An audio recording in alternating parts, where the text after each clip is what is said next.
ya no desde la política nacional, sino desde la política internacional, tomando en cuenta detalles como lo que no son detalles, informaciones importantes que tú mencionabas, como es el caso de la presencia de grupos terroristas, de grupos irregulares, de la guerrilla, del Hezbollah, que se están robando el oro, de las actividades que puede estar haciendo Irán en Venezuela.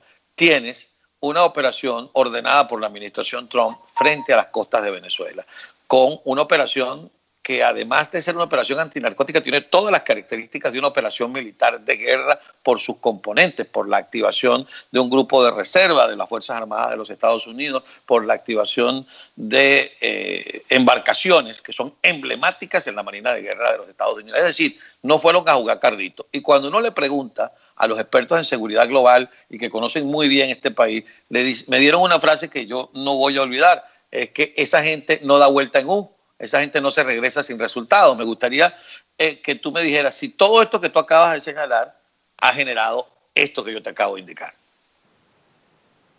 Aquí estoy, Carlos. ¿Me oyes? Aquí estoy. Sí. Te perdimos, pero por un segundo. Sí, hubo ahí como un corte de corriente.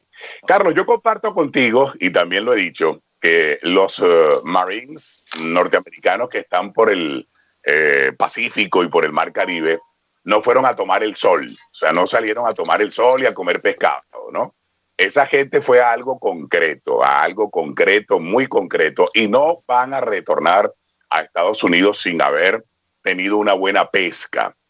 Mi teoría es que al final de este operativo, la dictadura de Nicolás Maduro va a tener que ceder y va a tener que entregar un pez muy, muy gordo vinculado al narcotráfico internacional, para poder de alguna manera evitar que esta operación antinarcótico de Estados Unidos se extienda por más tiempo.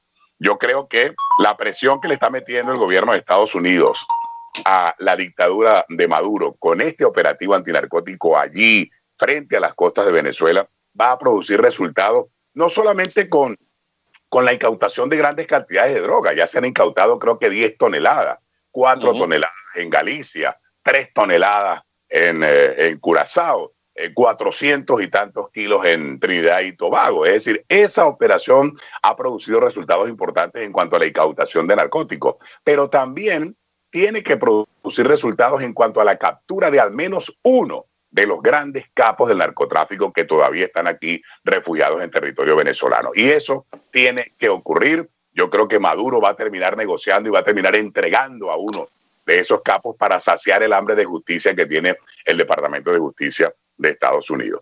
Y el otro tema que tú incorporaste en la agenda tiene que ver ya con la política interna en Venezuela, que son las elecciones parlamentarias. Hay que dar un gran debate y ahí es donde el presidente Guaidó puede perfectamente involucrar a todos los venezolanos. Guaidó debe preguntarle a los venezolanos qué vamos a hacer, consultar a los venezolanos qué queremos hacer con el tema de las elecciones parlamentarias. ¿Qué vamos a hacer con ese proceso electoral que debe realizarse este año? Porque si nosotros no apoyamos un proceso electoral para este año o decimos que no vamos, no solamente estaríamos violando la Constitución, sino que prácticamente le estaríamos dando a Maduro más tiempo para que se continúe con la ilegalidad en la que está Venezuela.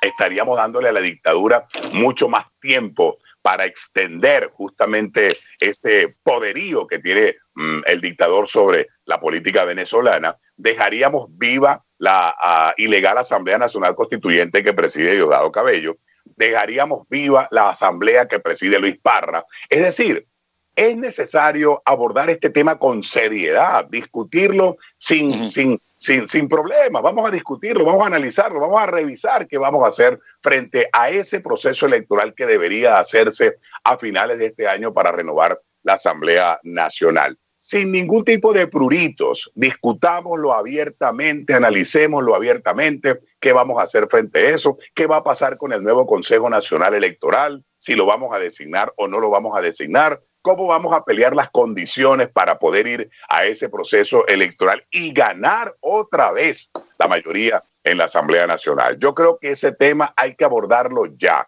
Estamos a mediados de mayo.